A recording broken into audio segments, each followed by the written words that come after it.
We advocated a greater role for Global South in forging international cooperation on blue economy and prioritizing resilience. So again, this resonates well with this year's Asia Economic Dialogue, the theme, the resilience. And I think when I was asked to draft a concept note for this thematic session, I thought of including pointers that would steer the deliberations on some of these aspects. And my training in international relations, I thought it would also be interesting to look at the intersection of geopolitics and geoeconomics, because after all, blue economy has a political rationale. But to do the job better, we have a very eclectic panel with us. And I'm sure their insights and interventions would be very useful to better understand the prospects and challenges in developing a sustainable strategy on blue economy, especially in the context of India's extended neighborhood. So we'll stick to the same format as we've been following. I'll invite all of you one by one to have your opening remarks, followed by the questions from the chair, and thereafter, towards the end, we can have a short Q&A with the audience. That sounds perfect to all of you. So I would first invite Greg. He has a PowerPoint presentation, I believe.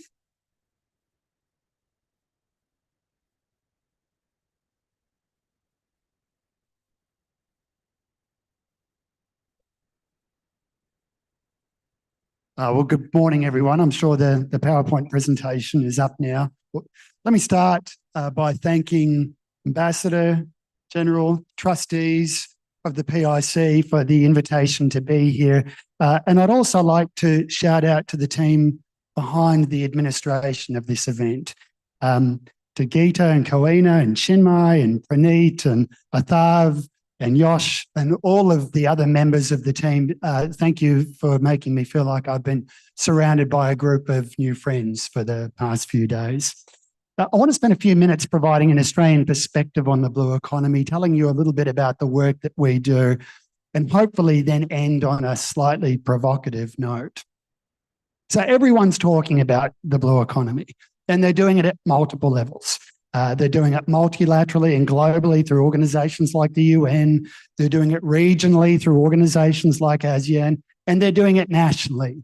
India's got a draft policy. Australia's got a sustainable oceans policy that's about to be released, and most nations in our region are looking at the blue economy.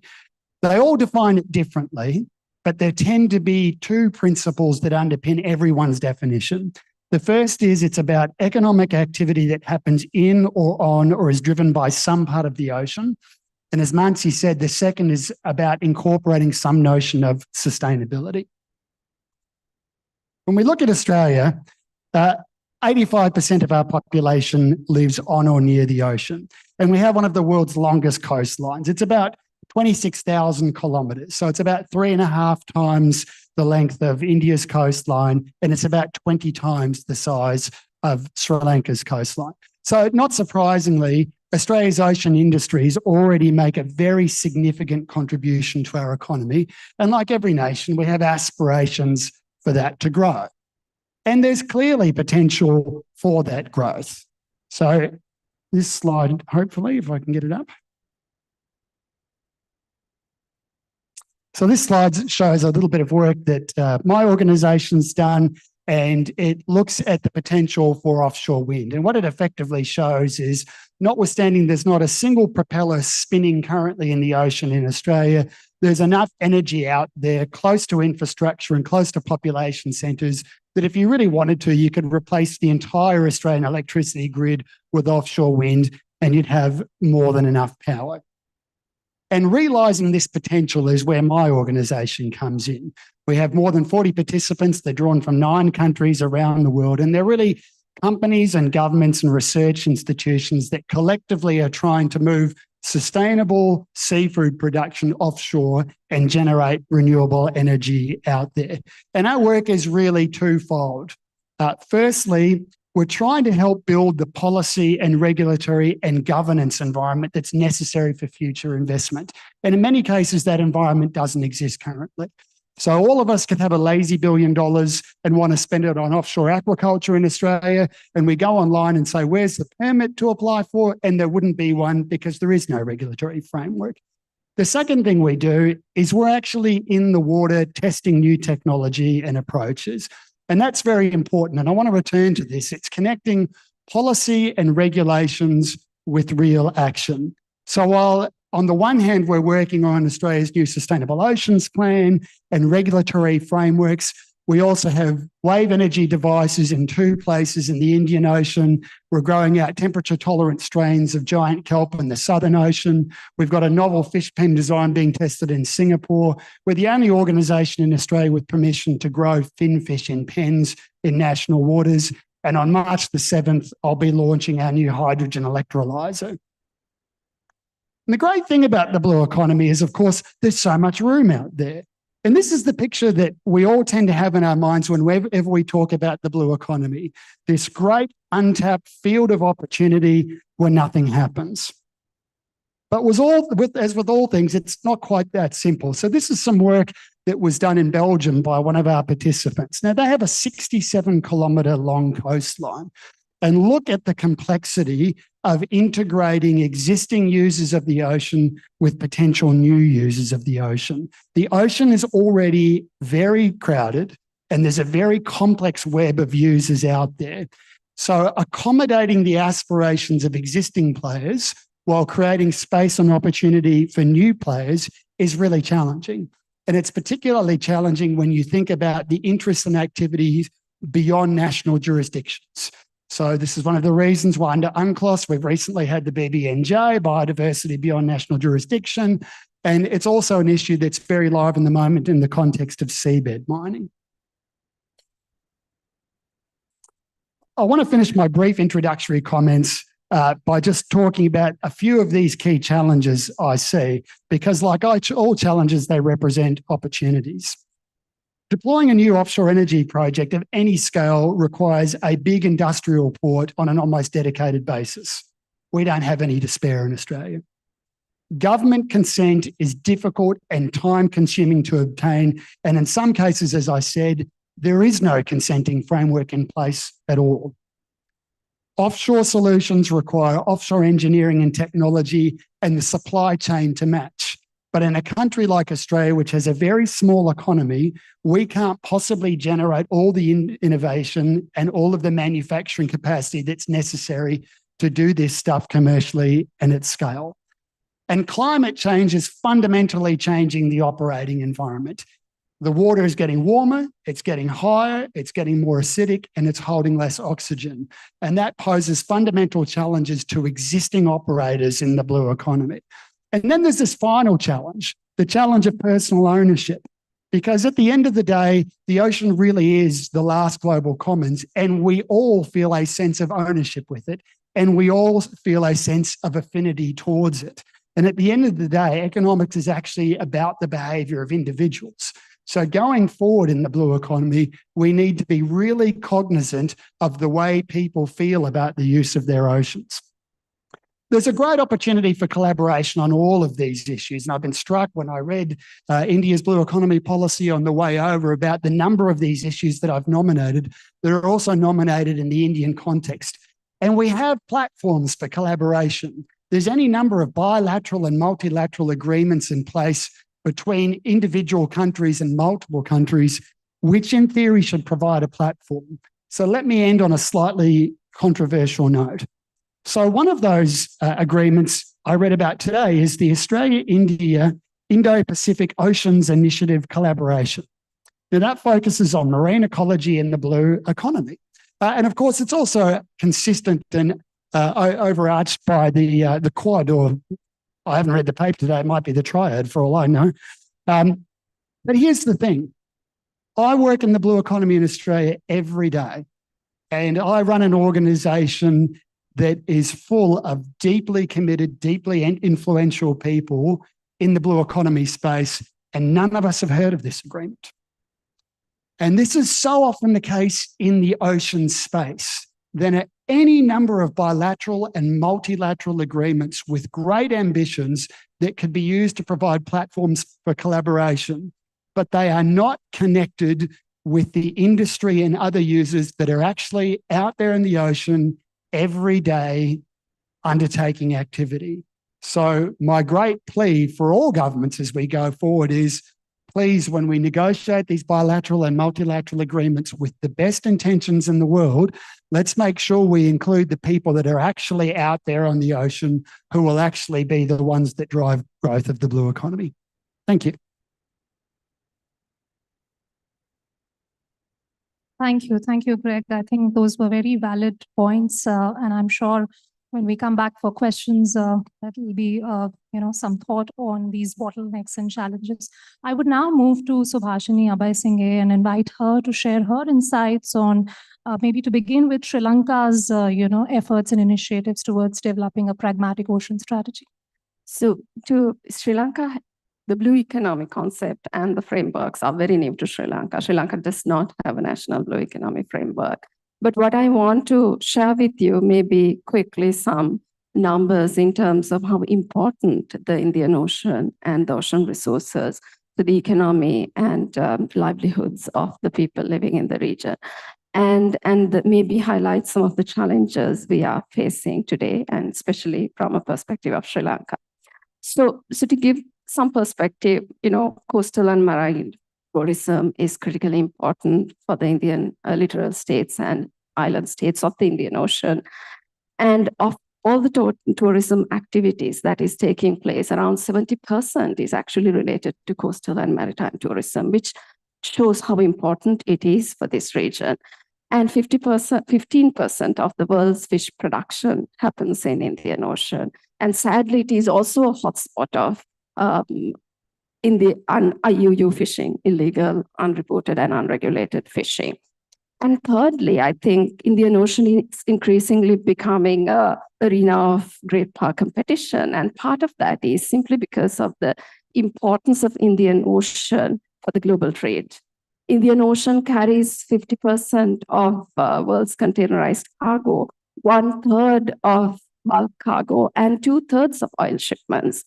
And it's not just the sheer importance of Indian Ocean for the well-being of the people in the region, but also outside the region.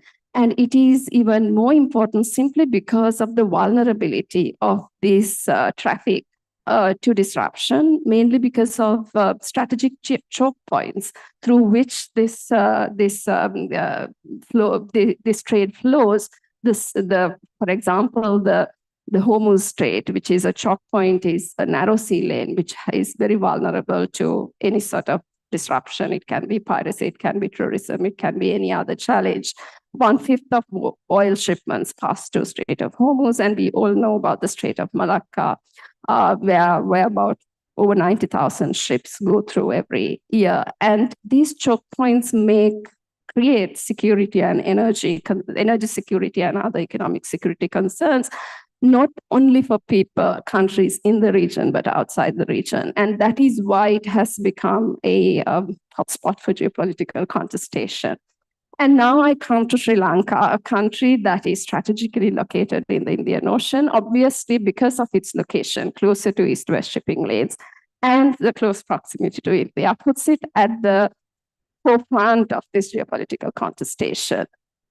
And of course, maritime and marine and coastal tourism is critical for Sri Lanka in terms of it's the third largest foreign source of foreign exchange, a critical sector which provides livelihood to many, and fisheries, it is the same. But I would like to talk about, because whatever challenges Sri Lanka face in the fisheries and maritime tourism would be very common across every other country. That is why I want to focus on two other sectors that are very critically important, because we feel that the position of Sri Lanka brings challenges maybe unique to the country as well. One is the ocean as a source of energy. So we know the Gulf of Mannar and the Mannar Basin. Gulf of Mannar has the highest potential of offshore wind farms in Sri Lanka. And Mannar Basin, Sri Lanka has discovered, has oil and gas deposits, and of course, quite undeveloped and unexplored. But there is potential. But at the same time, Gulf of Mannar is a very sensitive area for India in terms of national security. And Sri Lanka does not have the technical capacity or the financial resources to actually make use of these resources. And we constantly depend on foreign assistance to do so. And navigating these sensitivities on where do we get assistance, what kind of assistance, in what form is a critical challenge given the delicate management of the national security concerns of India and Sri Lanka's economic needs. The second one that I will quickly talk about is, of course, the port sector. In a region where the geopolitical contestations are intensifying, ports are increasingly viewed as dual purpose. It's not just for commercial purposes. These can be used for military purposes. And within such a tense environment for Sri Lanka, we are like, okay, we want to use it for commercial purposes and we want economic benefits.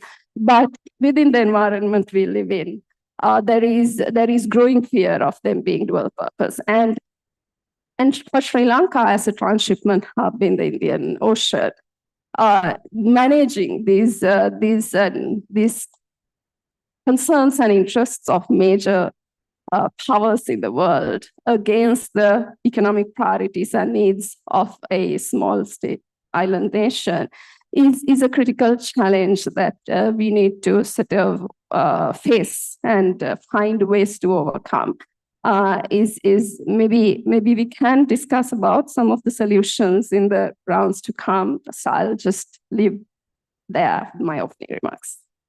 Thank you, Shobhajini, for very well encapsulation of the multifarious challenges and the tracks that we are looking at blue economy. If I could now bring in Additional Secretary Mr. Puneet Agarwal, and so if you could throw more light on how India is leveraging its blue diplomacy in its engagement with the extended neighborhood. And then, of course, more questions to follow after that.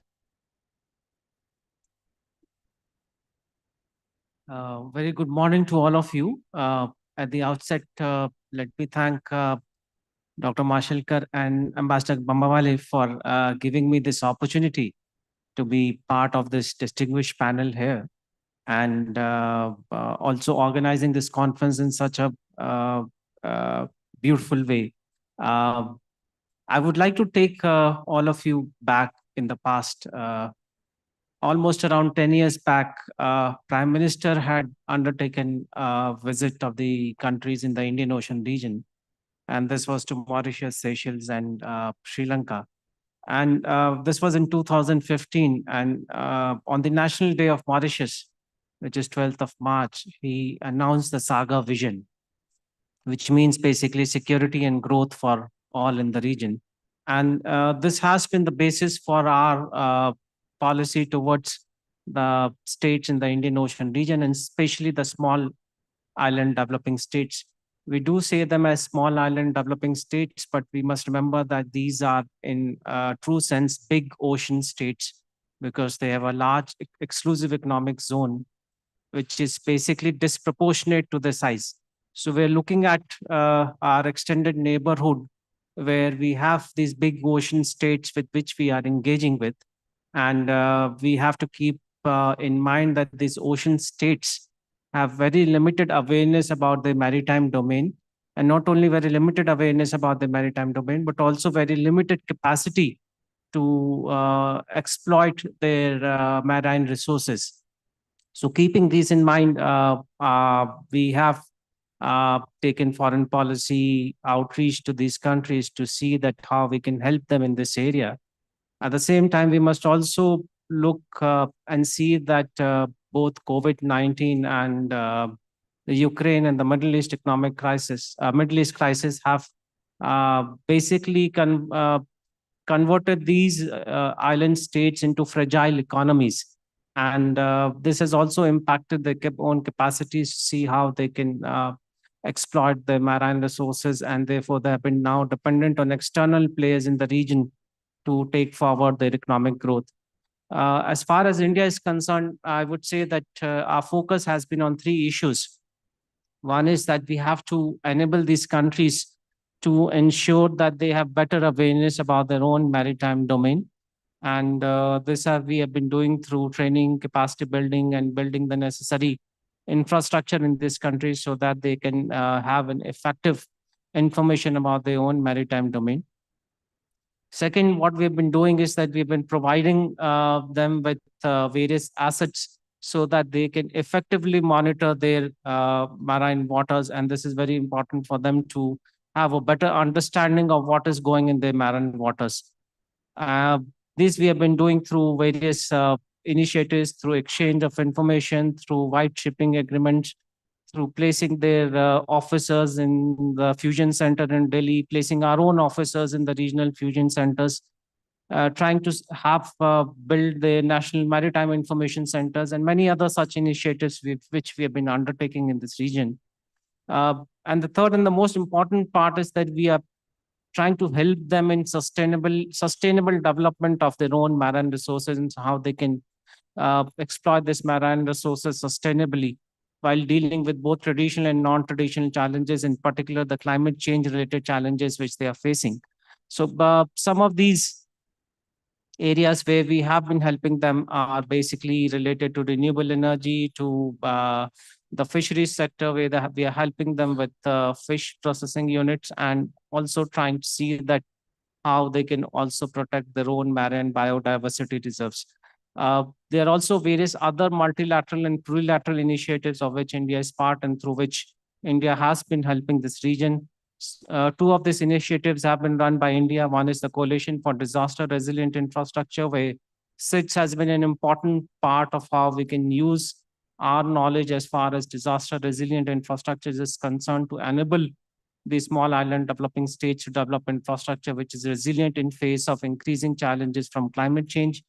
We're also helping them through the International Solar Alliance, to develop their capacity in the renewable energy.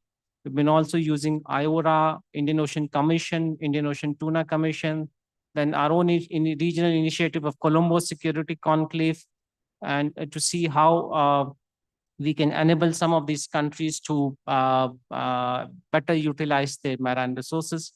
We have also been collaborating in the Quad framework, see that some of the Quad expertise can be brought into to help these countries to exploit the marine resources. We've been also helping them in HADR and pollution control and many other such activities. So I would like to say that our cooperation is multifaceted, and we have been trying to see how we can truly implement the Sagar initiative, which our Prime Minister had announced 10 years back. Incidentally, PM would also be going to Mauritius on the same day this year on 12th of March. He will be there, which will also be the 10th anniversary of the Sagar initiative. And we look forward to seeing how we can better help these countries in dealing with the challenges they are facing. I'll leave at this moment and maybe later elaborate on some of these initiatives. Certainly. Thank you. Thank you. And I would now invite Commander Arnab Das. I guess Mr. Agarwal touched upon maritime domain awareness, so he is our guy to inform better about it. Thank you, Chair. Thank you, PIC, Dr. Mashilkar sir, Bambabule sir, for giving me this opportunity to, being a Punekar now, being able to speak. I'm going to talk much more basic than my co-panelist. I start by saying the Earth, when we talk about blue economy, the Earth is 75% water. 70% is marine and 5% fresh water. In that, I would also like to say that 90+% of challenges, resources, and opportunities lie below the surface of the water. I'm sure nobody will disagree with that. Having said that, underwater domain awareness becomes a very critical aspect to be discussed. And that's what is my focus. Now, taking it forward, as the chair also started by saying, there's a lot of intersection of multiple stakeholders. As I have written in my title, Safe, Secure, Sustainable Growth. Safe is safety for natural disasters. We've been talking about climate change. Have we been able to even model what is climate change and what's lying ahead? And we have to predict and then chart our course so that we are there at the right place, not kind of just monitor the developments after they have happened. The second is security. I mean, security becomes such a big thing. And the theme of this 3-day event is also fragmentation. How do we overcome fragmentation? And if you see, when we talk about the underwater, there are so many ministries who are responsible and so many ministries who are trying to regulate. And there's a lot of kind of confusion, if I may use the word. And then, of course, sustainability. Now, sustainability, many times we confuse it just with the ecological sustainability. There's so many aspects of sustainability that needs to be. Financial sustainability is also one. So that's something we need to look at. And of course, without growth, then why are we even wasting our time? Now, if you have to regulate anything, the first and foremost thing is you have to measure it. Or if you have to manage anything, unless you can measure what it is, measure the different dimensions, no management is possible. Now, the biggest thing that gets missed out when we talk about blue economy or anything regarding blue underwater is the tropical characteristics of the place that we are. The Indian Ocean region or the Indo-Pacific. Now, in the tropical waters, on one end, there is rich biodiversity, lot of resources, but on the other side, we are always at the receiving end. Now, the biggest challenge, if you have to see below the water, is the technology aspect or the science of it. Acoustics is the only means to see below the water. Acoustics suffers 60% degradation. I mean, the typical sonar technology, which basically uses acoustic means, suffers 60% degradation when it is used in the tropical waters. Now, if the instrument that you're using is suffering 60% degradation, then what are we doing and how do we go forward? And, we've been running to the West. I mean, even in so many aspects, we are now running to the Nordic countries. Do they understand the tropical conditions? We need to answer that question. So that's something very important. We need to front load the tropical characteristics if we have to really deal with that. And it has to be localized. Now, we keep talking about Indo-Pacific. By definition, I mean, there is one definition that Indo-Pacific is from Hollywood to Bollywood. But the more specific definition is that the tropical waters of the Indian Ocean and the Pacific Ocean. So the tropical characteristics, now, even if India has to be a big player in the Indo-Pacific, unless we take care of this, and if we can take care of this, we can also, Puneet sir mentioned about the Sagar vision. One of the main tenets of that is that we want to play a leadership role. How do we play a leadership role? First, we are able to tackle our own capacity and capability building issue and then extend this as a diplomatic tool. Now, people, economy, nature becomes a very important thing, whatever we want to do. So there is so many issues of livelihood loss and, our communities are getting completely ignored. Economy is a very important thing. There are various aspects. I'll not go into the details. And of course, nature. I mean, these are the triple bottom line that we need to address. Now, one of the terms that probably can handle what we are talking about is maritime domain awareness. This has become but my problem with this term, maritime domain awareness or MDA, is that it has remained an event-driven formulation. After the 9/11 in the West and 26/11 here. And the bigger problem is it has remained security-driven. And the challenge with security-driven formulations is that they want exclusive. Other stakeholders find it very hard to participate. And the security budget does not have the ability to do the heavy lifting for capacity building. So we have to flag this. Now, these are the stakeholders. I'll go straight away. Now, even if when we say underwater, the riverine river systems are also equally important. Now, you look at the various aspects. Kasab came by a surface boat. We are still hoping that the next guy will also use a surface boat, not a drone, underwater drone. Now, even kids are using underwater drone technology. So we need to be careful. Now, blue economy, energy security. I mean, Indian Ocean is a hub of energy security. But even food security, we are increasingly looking at the oceans for food security. But if you look at the fishing sector, on one end, we have the fish stock on the decline since 1996. But on the other end, the bycatch is of the order of 80%.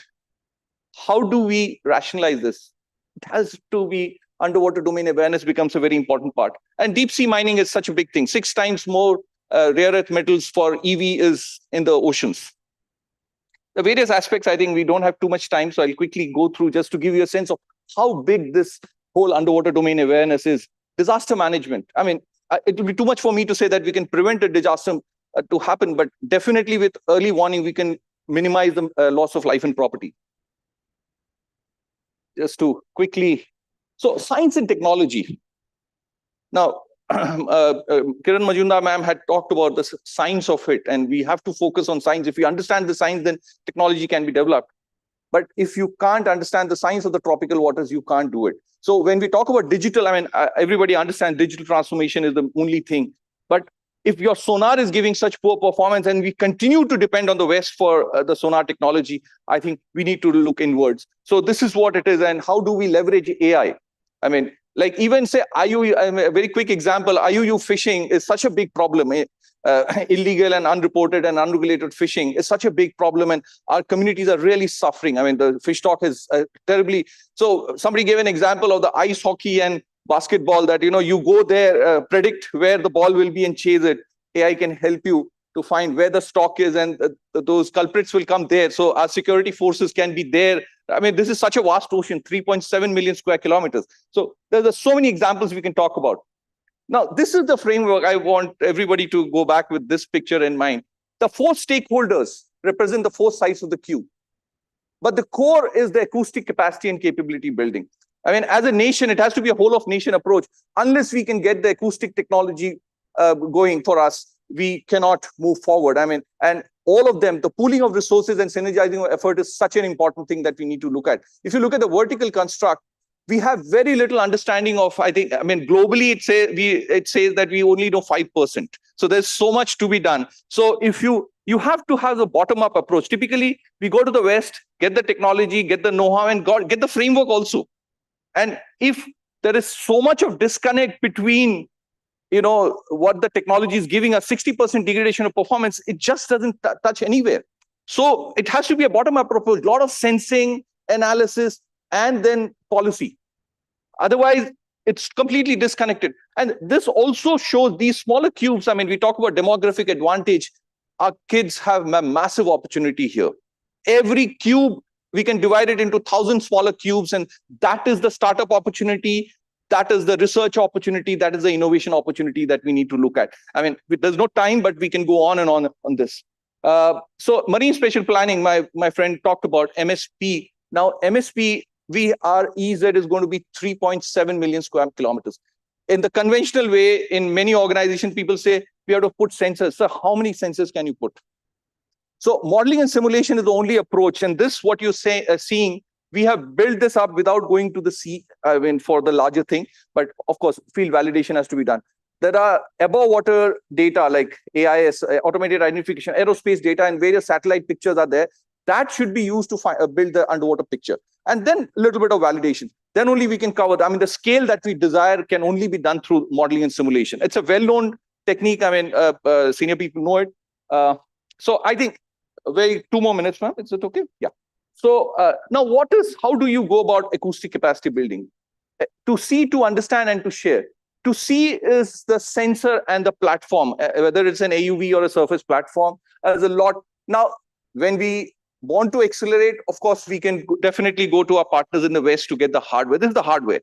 But once the data is collected, it has to be an indigenous effort to understand the data analytics, the AI, everything has, and the local aspects, the understand part, and that's where a lot of innovation challenges can be put here.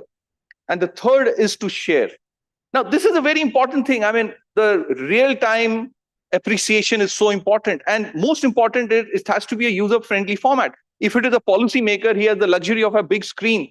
But if it's a fisherman on the ground, it has to be a mobile app. And who else other than India can do this? If you talk about the Sagar vision, we can actually do it for ourselves. And we have so much talent. Everybody knows it. The other part is the human resource part. This is another very important thing. I request you to pay a little attention to this. Now, to build those algorithms, you need some high-end data analysts. But once that data comes in, then we need multidisciplinary domain experts, right from geopolitics to political science to everything. And different aspects of the puzzle has to be looked at from different dimensions. But the third is more important for me. Field deployment specialists. Today, when we talk about developmental project, the indigenous community or the local community or the coastal communities are the biggest victim of this. Now, for waterfront management, don't you all agree that the fishermen, the coastal community or the riverine community, they are the far more equipped to handle this? A little bit of skilling, and they are part of the larger developmental process.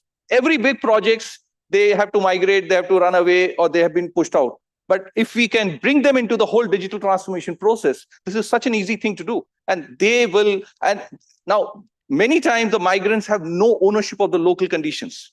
Sustainability can be easily driven if they are part of it. And it will cost us half the money because they are at home. Thank you.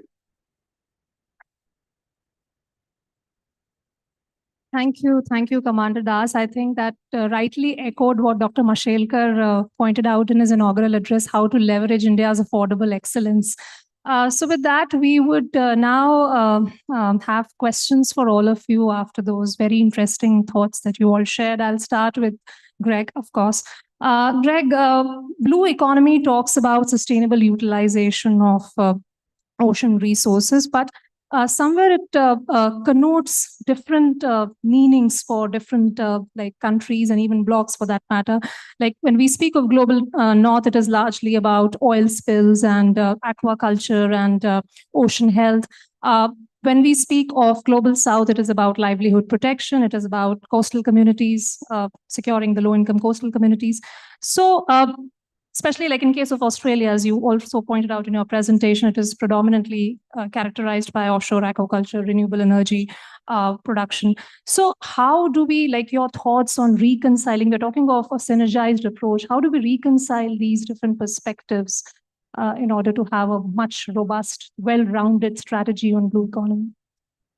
So what a great question to start with. How do we reconcile different perspectives on sustainability? And I have to say, Mansi, we have challenges within Australia reconciling different perspectives on sustainability. And I know talking to large companies in Australia, they tell me that they have different classes of customers who themselves have different perspectives on what constitutes sustainability. In the Australian context, I think the key to growing confidence in industries behaving appropriately offshore is transparency. So there's a great deal of concern in Australia about the way industries now behave on the coastline. It's in relation to aquaculture, it's in relation to shipping, it's in relation to tourism. And we have very powerful communities who can use the regulatory environment to stop development proceeding, and they now are. And their principal concern is that doesn't look sustainable. And the challenge for us when we move into the offshore environment is to learn from the lessons of failure in the coastal environment and give those communities confidence that we understand the environment out there, we understand the impact we're having on it. We can demonstrate that our impact is negligible, or we can at least have a mature conversation with the community that says any form of industrial activity anywhere has a local environmental impact. But on balance, here are the benefits and here are the costs. Given that, are you prepared to approve this activity taking place? I think we need to have similar conversations in our relationship elsewhere in the region with other countries. I mean, the start of the conversation, I think, is to be open and blunt about what transparency, about what sustainability is. Because I can tell you, we have some countries who I won't name who come to Australia and say, we wish to grow a sustainable blue economy. And what that actually means is we want as much investment in our wild caught fishing industry as we can get from you. And I think Arnab made the point. We know that from the FAO statistics, 90% of the world's wild caught fisheries are already fished at or beyond their sustainable limits. So that's not sustainable. But in the context of a country that's trying to feed a subsistence population, that's about sustainable communities. So I think the start of the conversation is just to be open and honest about the definition and the framework we bring to the table and to look for common ground. That's well put. Subhashini, if I could proceed to you. And again, like when we say South Asia, it enjoys unique advantages when it comes to its geography.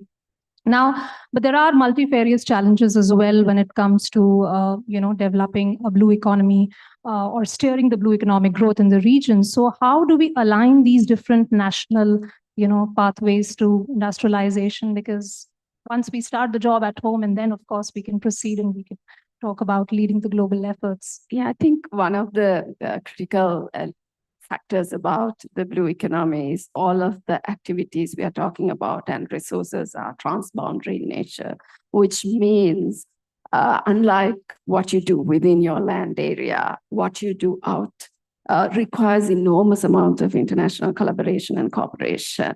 And within because your title had this era of fragmentation, and that is what is going to be the most challenging thing, to say how can we cooperate and collaborate to make sure that the blue economy is sustained and all of us benefit from it.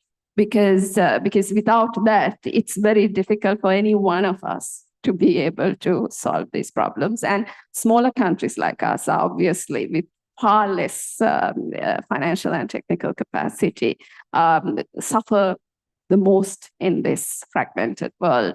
And like, just to give perspective for Sri Lanka, the exclusive economic zone of Sri Lanka is 8 times the size of its land area. That shows that actually there is a lot of untapped potential over there that we can make use of sustainably, but we need assistance, collaboration, and cooperation with others. And this is where I think things like, of course, what a smaller nation like Sri Lanka can do is create platforms for conversation. And I think Colombo Security Dialogue is one of such platforms. It has a lot more than maritime domain issues, but maritime security is one critical area that Colombo Security Dialogue talks about. I think Bangladesh, Sri Lanka, India, and Maldives are members of this. And then the Gold Dialogue, which is an international maritime conference Sri Lanka has started, I think, from 2011. And it started with about 11 countries originally, and the last 2023 conference had participation of about 46 countries, which shows that that conference basically, again, creating a platform, a common platform for people in the region to come together and discuss and debate about maritime-related issues and concerns.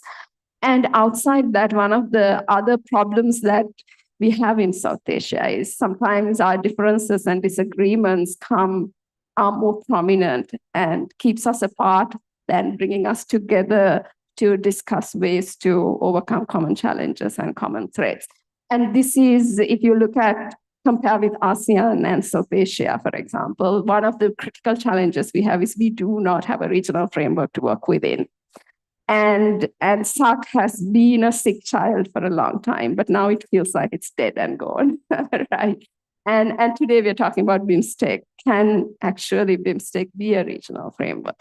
And without that, whereas I was reading about ASEAN Blue Economy Framework and how ASEAN countries have worked together, it's not that ASEAN does not have differences or different challenges of different countries, but somehow they seem to still come together for common threats and common challenges. And for smaller countries like us, I mean, without India at the table, there is no regional framework for South Asia. So India is the country that is critical to be at the table. And for smaller countries like us, it's so important to have that regional framework. But that is, I wish I had a solution, but that is a struggle that South Asia faces and has been facing throughout. That's a perfect note to move to the next speaker and throw my questions.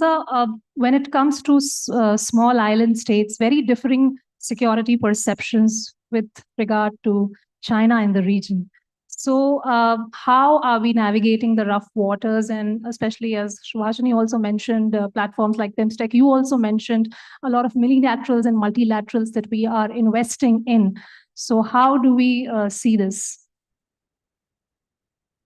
I think it's a very complex question. Let me try and see if I can do justice to that. I think the most important thing which we see is the fragility of these economies.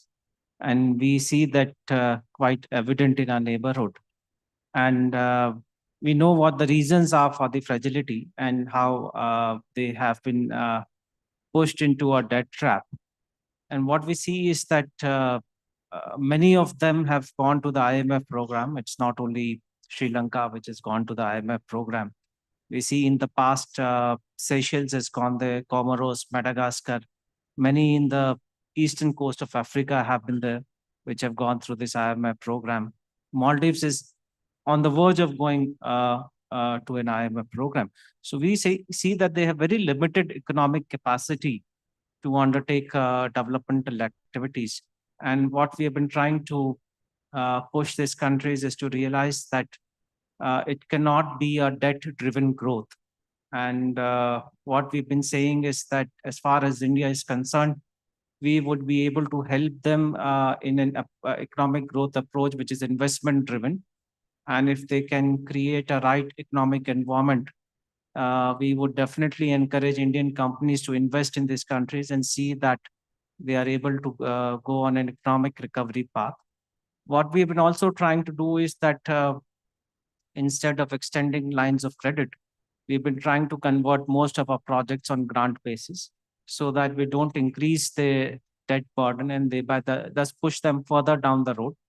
What we've been also offering them is lines of credit which are extremely concessional. I'm saying extremely concessional, that they are even better than what the multilateral institutions are offering them.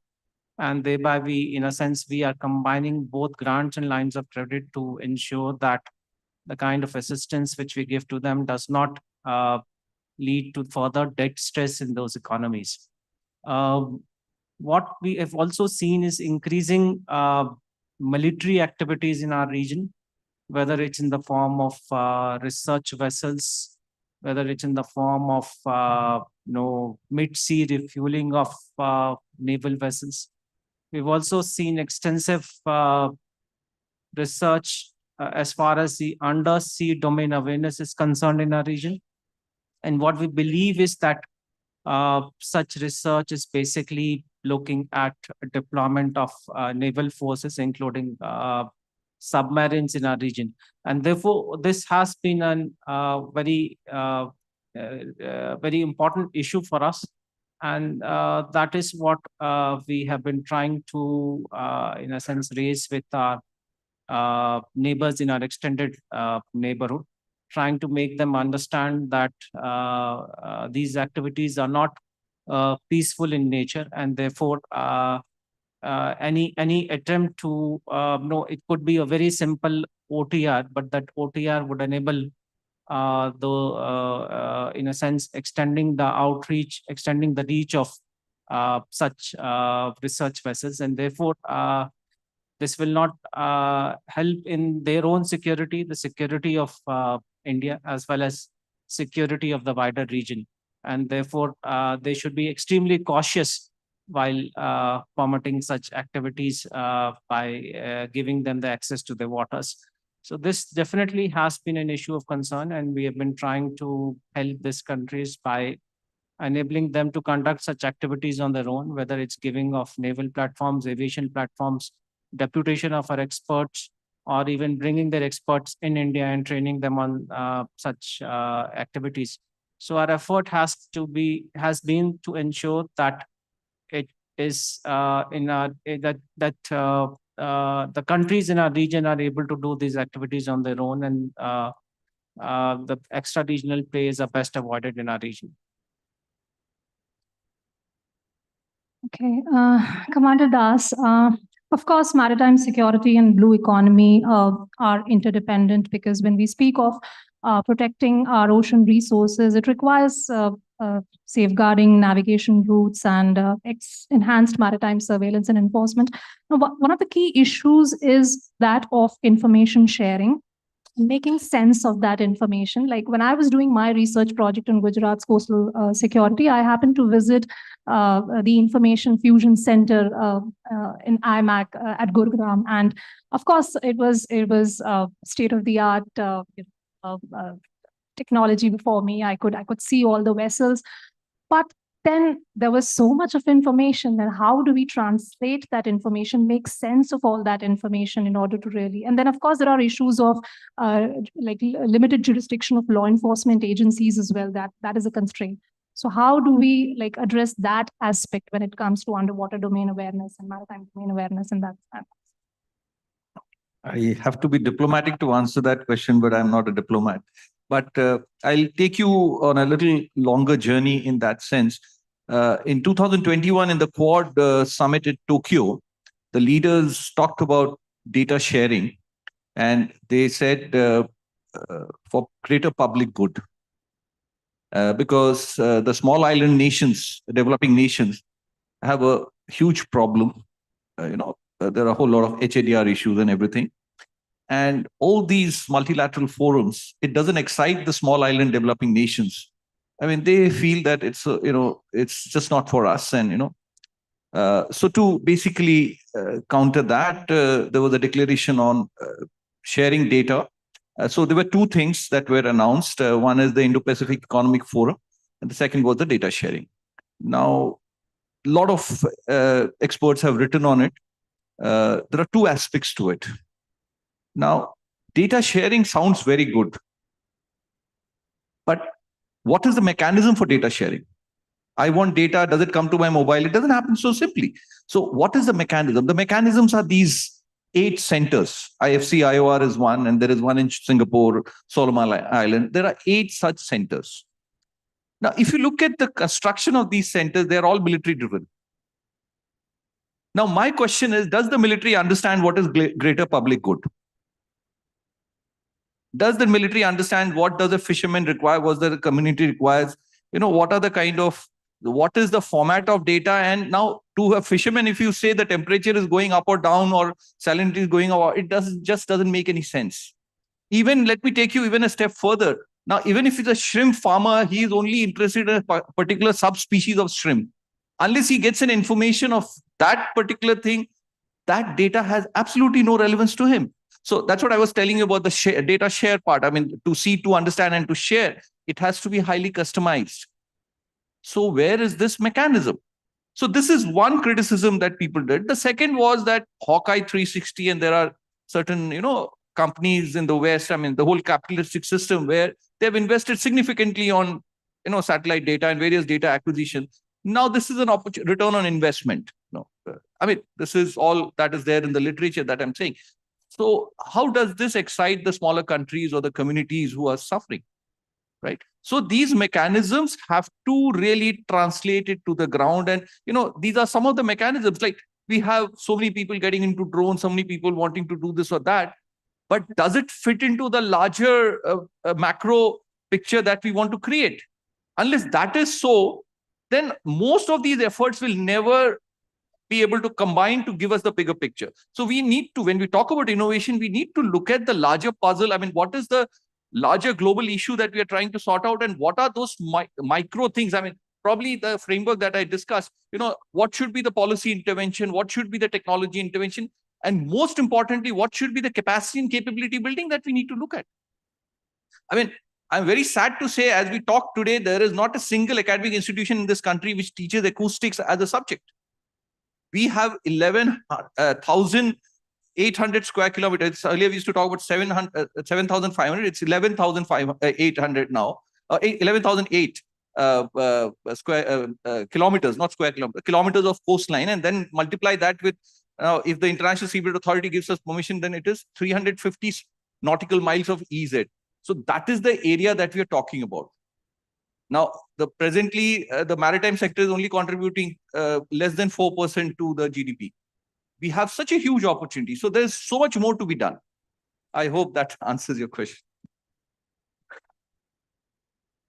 My next question, where I can bring in perhaps both Greg and Shubhashini, is related to financing of blue economy, actually. And the central promise of the Sustainable Development Goals is that investments should leave no one behind. However, research indicates otherwise. And data, in fact, shows that less than 10% of the blue economy finance was put into the critical marine sectors in Global South, such as aquatic foods, which are so vital in addressing the issue of food insecurity. So how do we ensure your thoughts on effectiveness of blue financing, if both of you could just... So I'll make a couple of observations about blue finance. So the first is, the rhetoric would have you believe that the world is awash with lazy capital looking to invest in marine ventures, in the blue economy, in blue finance.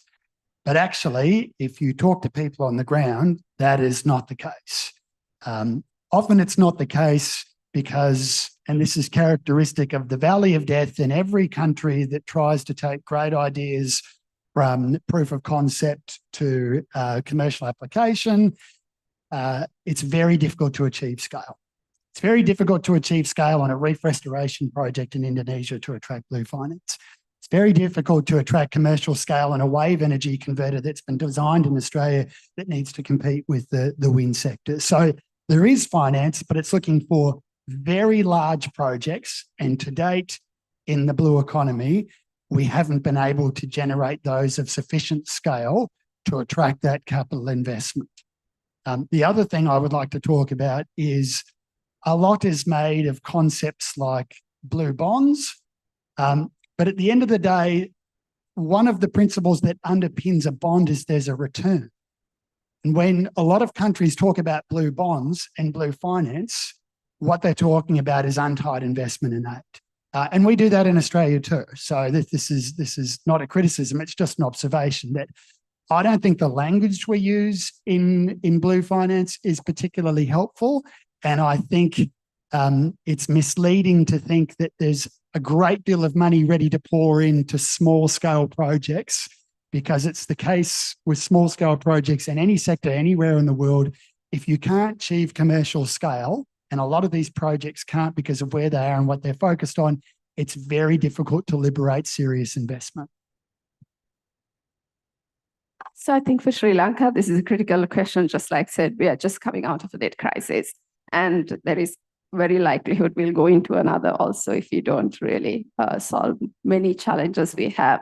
But looking back at the past experience of financing, I will focus on, of course, some of the areas that we brought financing into. These are basically the ports that has got quite a lot of financing, and even energy. So I think one of the critical problems we've identified in countries like Sri Lanka is, look, we have to take responsibility for how we finance, what we finance, especially on feasibility, environment, viability, which has been one of the weakest areas in when we finance projects in Sri Lanka. So maybe, I don't know how many of you know, under the IMF program, Sri Lanka for the first time did a governance diagnostic assessment called IMF GDA. And this is the first done for an Asian country. But I think there is a realization at the bottom of our crisis is really, it's not really an economic crisis, but it's a governance crisis. And it's a governance crisis in terms of actually exactly one of the critical problems. We don't have the correct regulatory frameworks, right? Checks and balances. There is no accountability, no transparency. And as a result, all these financing decisions Sri Lanka has taken over the years has been captured by vested interests. Vested interests in Sri Lanka and outside at the expense of public interest. And so one of the critical recommendations of the IMF GDA, which is, it is important for blue economy investments and overall across every investment, but it is really to fix Sri Lanka's regulatory framework, right? One of the critical factors we talk about debt, public procurement is debt-driven, right? And public procurement decisions, being accountable, transparent, all of that is critical. So I think one of the areas is that. Second, one of the most critical areas is, are we going to be driven by interests and concerns or geopolitical pressures of external parties, or how can we make sure our investment decisions are driven by priorities and needs of the country? And that means Sri Lanka has to figure out our own priorities. So there was this tweet that I often quote, which is, of course, like somebody cynically has put in saying, because Sri Lankans are always about other countries having, vested interests about Sri Lanka's location. So this guy was written saying China has a plan for Colombo Port, India has a plan for Colombo Port, America has a plan for Colombo. Where is Sri Lanka's plan for Colombo Port? It just captures, in summary, actually Sri Lanka for a long time wanted to be a maritime logistics hub, but we have never had a national policy or action plan for Sri Lanka to be a maritime and logistics hub. So really understanding and getting our priorities right. And this is also a recognition in the IMF GDA saying actually Sri Lanka doesn't have a proper public investment plan. We don't know what our priorities are. And as a result, we are driven by vested interests of both external and local parties and end up doing projects that are not necessarily priority, that are not necessarily properly evaluated. So the third one is really transparency. I think we live in a world where there is so much suspicion among countries. And being at a location like Sri Lanka, we can also compound those suspicions and create further, instead of mitigating, we can contribute to it.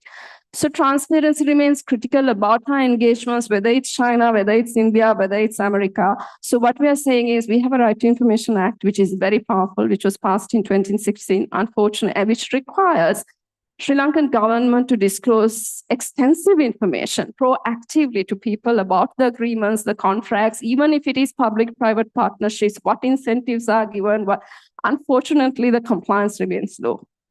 Actually, if things are a lot more transparent and if it is very clear that Sri Lanka is pursuing its economic interest and it is doing so within a proper framework, I think it could help. Actually, Sri Lanka could contribute to manage the geopolitical tensions better. So going forward, I hope the crisis has taught us a lesson and that we come out stronger and better than we were before. Thank you, Shubhashini. I think that again become a resonant, theme: institutional bottlenecks, transparency, regulatory framework. So with this, if I could again bring in Additional Secretary Mr. Puneet Agarwal and ask you, sir, that this is a very ambitious project that we are embarking on, but it would also mean driving institutional reforms and taking into issues of scale, culture, and capacity.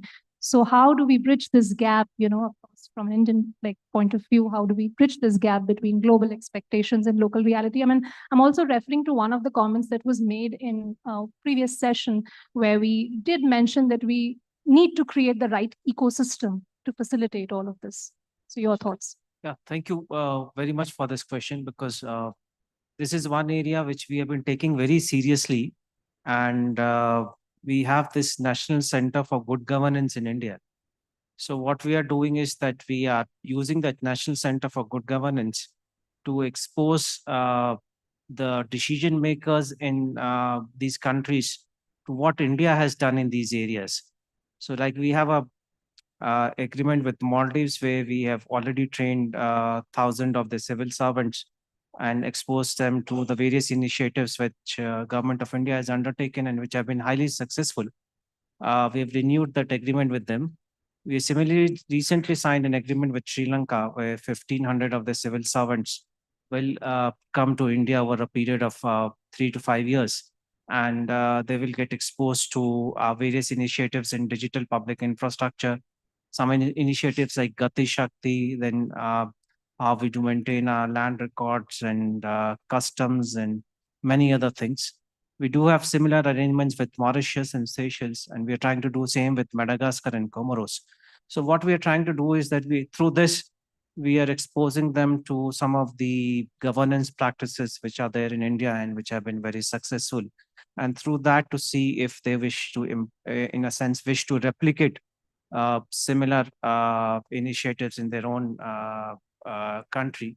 Like what we have seen is that in case of Mauritius, they have just opened Jan Aushadhi Kendra and basically importing generic medicines from India so that their own cost of health gets reduced significantly. We are implementing the Aadhaar project in Sri Lanka, which will also enable them to take a lot of digital initiatives which have been highly successful in India. Similarly, with Maldives, we are trying to see if this is a request from Maldives itself, whether UPI can be made the national payment gateway. So we are working on in these areas to see how we can help them in their own economic and development needs and how they can benefit from some of the initiatives which Government of India has taken domestically. I have one question and one then common question that I'll throw to all of you, to Commander Das, because that is something that I picked up from your presentation when you said that MDA is largely security driven and not including multiple stakeholders. So I just wanted to know like how do we go about it, in terms of some of the initiatives and suggestions that you could Thank you. make in that That's direction? a very important question. I mean, when I say security driven, largely, there is a lot of restrictions put on other stakeholders. But see, unless the other stakeholders, I mean, if you don't get the blue economy, where does the money come from? If you don't get the science and technology, stakeholders, where does the technology come from? And environmental sustainability will become very important. And all of them pooling in resources and synergizing effort will definitely, kind of help in taking it forward. So synergistic effort, I think the UDA framework, as I showed, that's the best model. I mean, here we have to look at 5 pillars: research, innovation, academic curriculum, skilling, and strategy. And all these 5 have to work together. Typically, even in these also we see fragmentation. So we have to look at it and how it can all come together is probably, because there's less of time, so I don't. Just one quick question before I invite questions from the audience, because I could not help include this question and any one of you could wish to respond to it, because we are talking of resilience and sustainability. So of course, how do we include gender in blue economy? Because there was a report from Food and Agricultural Organization which says that women have been traditionally very active participants in the coastal ecosystem, but when it comes to blue economy, their participation is less, in the less lucrative activities or indirect and informal. So lessons from Sri Lanka, or some observations from the field, since you are all much better experts than me in this, sector. So your thoughts on how do we address this glaring issue? I'll make a quick observation, and this is specifically about Australia because it's the environment I know best. So I've got a good friend who says, if you've been a leader in a system for more than 2 years and the system is broken, then you're part of the problem. And my observation about the Australian system, which has a number of challenges and problems, is by and large, every senior leader looks like me. It's a white Anglo-Saxon male in his 50s or 60s who's been doing it for 20 years. And what you're struck by when you come to the equivalent in Australia of a forum like this is the energy and the ideas are held disproportionately by 20 and 30 and 40-year-old women. And I sit there and go, I don't have a single idea that people in this room don't have, and they've got much more energy than me. And I think there is a real need for my generation in Australia to step aside and to say, we're here if you want support or you want some advice or some mentoring, but it's time for you to take the baton because we haven't done a great job. But that's purely about the Australian context. I offer no observations on any other country.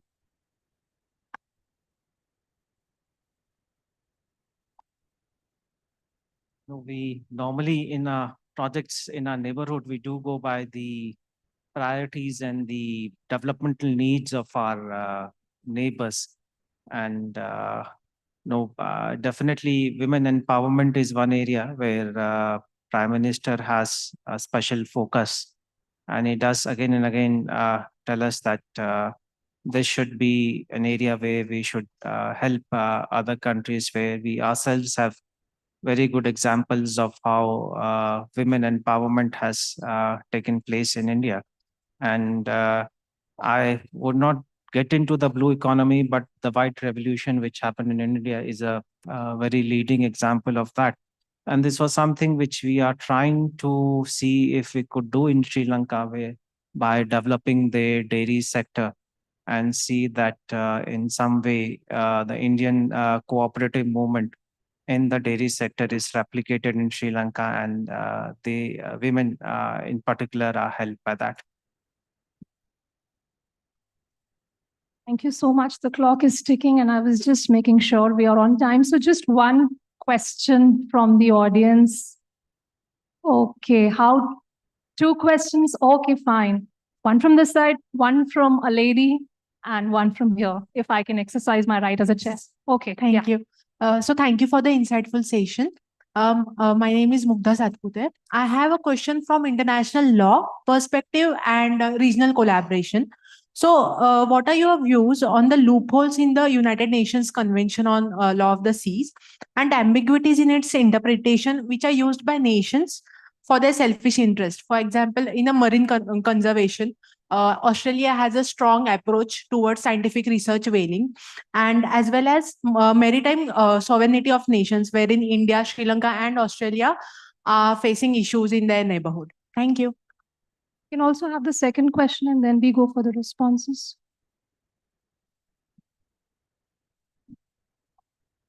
Thank you. I'm Vijay Safekar. I'm a retired Indian Coast Guard officer. My question is about IUU fishing. It was mentioned that illegal, unreported, unregulated fishing being biggest of the concerns for Indian Ocean region. Now we know that the most large portion of this unreported, or for that matter, reported fishing is carried out by the entities in Indian Ocean who come from outside Indian Ocean region. Now, in the context of sustainable exploitation of marine resources and livelihood protection, what do you think we can do to protect the interests of the coastal communities of Indian Ocean region? Thank you. Was it meant for any specific panelist? Mentioned about IUU.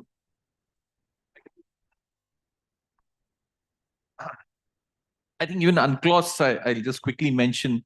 Yes, see, UNCLOS was written 30, 40 years back. So, and the means have changed, the technology has changed. So, like what Puneet sir had mentioned, UNCLOS allows, deploying AUVs for underwater research purpose.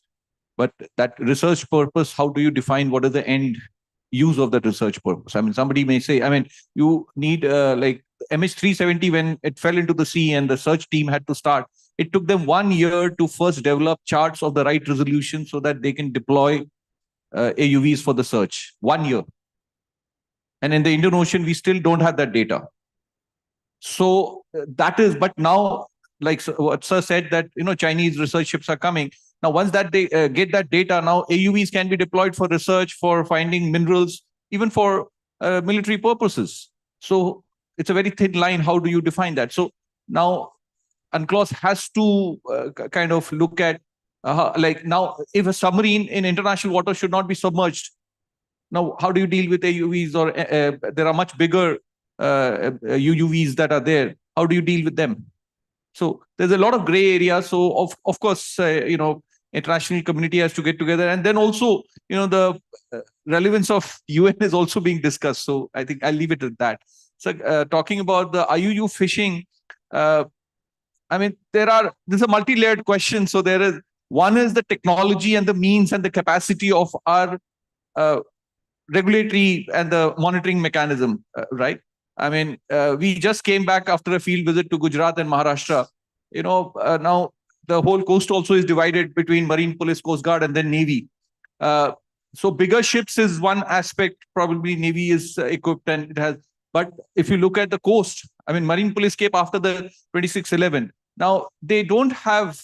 I can tell you, being a naval officer, after so many years, we can still discuss our maintenance procedures, and there can be certain things we can say. But imagine a new force. They have such a big, they have invested, but even if they have 10 boats, maybe half of 1.5 is available for deployment. And even, the motivation and various other competence of the people who have to regulate is also a question that we need to look at. But it is such a vast area given to them. Now, where should they be? So that's what in my talk, I said that we can do a lot of technology, like the way now Coast Guard does anti-piracy. A lot of AI's data analytics is done. You can't be there everywhere. So where do you go? So it has to percolate down to the level where everybody can use technology. And also the whole mechanism, the policy intervention also has to be of a different kind. And then capacity building would be the biggest thing. Even at the policy making level, the importance, humans are typically terrestrial creatures. So we don't see too much in the water. So there's a lot of work to be done in that sense. So, but technology will be the main kind of strength that we'll have to develop. Okay, so with that, we come to a close of this session. And just one remark, because once somebody told me that blue economy is like building a ship which is still sailing. So the work in progress, and but very many thanks to all of you for joining us, and also to the audience. Thank you. Over to Vandana. Thank you so much for an amazing discussion. I'd like to invite Ambassador Bambavale to come up, the convener of AED, to present some mementos and tokens of appreciation. Could we start with Additional Secretary Puneet Agrawal, please? Big round of applause, please.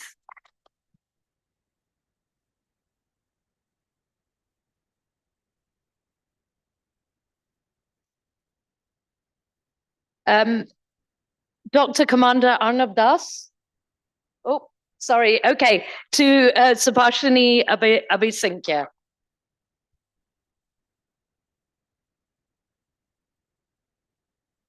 To Greg Johannes.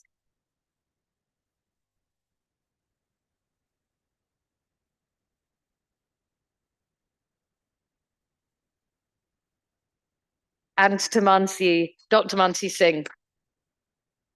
And we've done Commander Arnab Das as well. Let's get a group photo at the front then.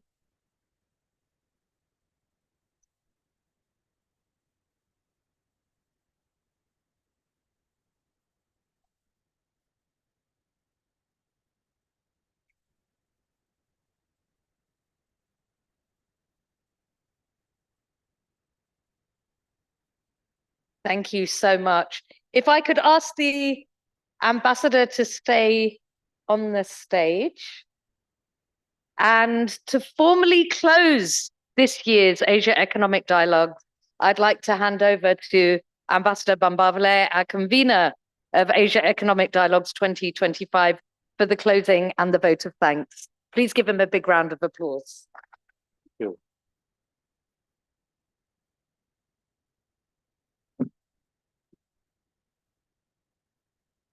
Well, it's been 48 hours stretched over 3 days, but we come to what I believe and the Pune International Center believes to be a very successful conclusion of the Asia Economic Dialogue 2025.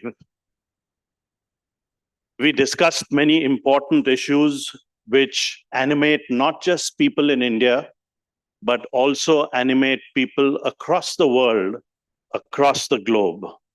Whether it was AI, artificial intelligence, or whether it was cyber security and cyber resilience, the blue economy that we just listened to, a new concept which is still developing, a ship which is sailed but which is still half built, as the chair had described it. MSMEs, a very important part of the global economy, not just merely in India, but also in countries like Germany, Japan, and across the globe. So we did discuss many, many issues in this particular edition of the Asia Economic Dialogue. And I think it is incumbent on me at this stage to thank not merely the speakers who came from near as well as far, came from across the globe to be with us. I also would like to take this opportunity to thank the many volunteers who worked tirelessly to make this particular edition of the Asia Economic Dialogue a success. But most of all, I would like to thank all of you, the audience, for having come out to listen to these very technical and specialized subjects. So I think a loud round of applause for all of us for being here over the last 48 hours. And thank you very much. Let me say that